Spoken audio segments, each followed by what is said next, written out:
Hello, my name is Misty Mays, and I'm the founder and CEO of Management Solutions. One of our core values is servant leadership. And so, to that point, we put our heads together and said, what can we do to make an impact and give back to our communities?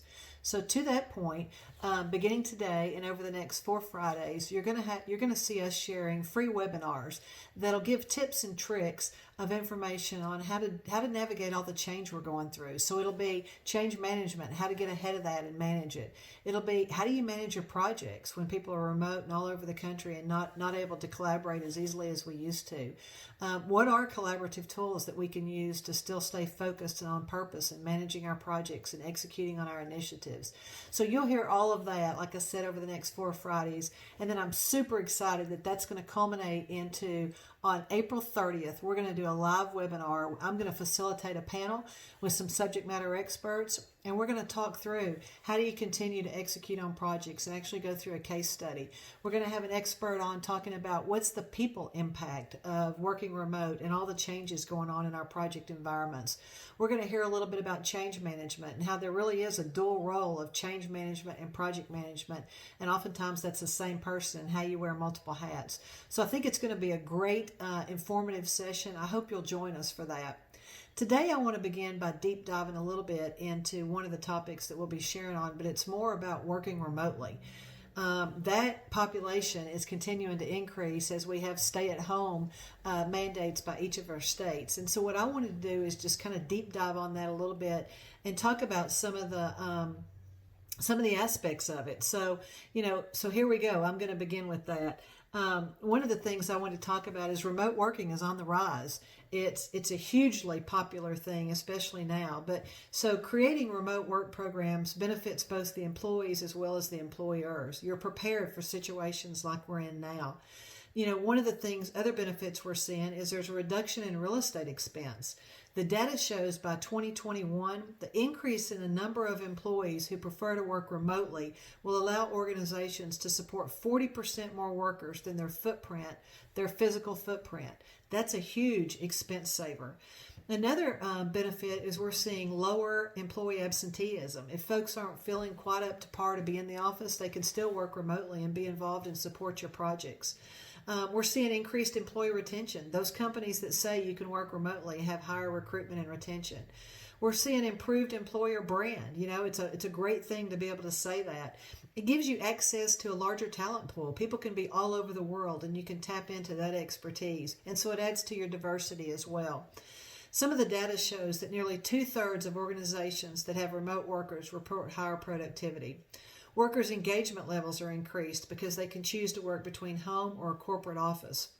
Documentation actually shows that remote workers work an average of almost 5+ hours a week because they've got the flexibility to come and go throughout their home offices. And nearly 82% of remote workers self-report that they have extremely lower stress levels when they've got the flexibility to work from home. So with more and more of our workforce looking for remote work options, Management Solutions thought it would be a good idea to share 5 of our top tips on how to transition from a corporate environment to more of a remote environment. And again, I hope these are helpful and you find them valuable to your organization. Number 1, we would say test, test, test. Your time is valuable. So is the time of your clients and your stakeholders. And so you want to make sure that when you've got a meeting going in whatever platform, from a virtual standpoint, that you're ready to go and everything has been tested. Number 2, make sure you're accounting for nonverbal communication. Whether you realize it or not, much of your communication is nonverbal. So it's important to, even if you're using a camera, hand gestures, facial expressions, posture, all of those things are more difficult to express or decode virtually. So you may need to address this deficiency on the front end with more verbal communication and be on purpose about that. Follow-up will work well as well. A third component to think about would be consider the cost of distractions. Virtually connecting with others is easy, that it's tempting to also to use the ability that anytime we have a thought, to talk to somebody. So you're quickly just pushing that button and doing a video call. However, make sure you're not inundating folks with these distractions. Distractions are impacts on time, which time impacts money. So not only that, there's also, it takes time for folks to refocus. So another element is, or another tip is, don't wait to establish clear expectations with your teams. Working away from oversight assumes a certain level of trust. We're all aware of that. If you're a leader, establish a plan that clearly communicates expectations. And if you're a team member, request from your leadership. What are the key elements? What's the time frame that you need this from? Avoid going too far down a path without clarity.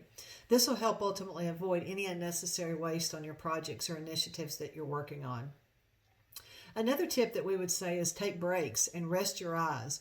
If you're transitioning from an office environment to more of a remote work, you're likely used to water cooler talk. You're usually used to visiting with people as they walk past your office. These are all good breaks for a variety of reasons, and equivalent options should be built into your daily routines in your work remote environment as well. For example, take a quick walk around, grab a snack maybe, or take some time not sitting and staring at your computer.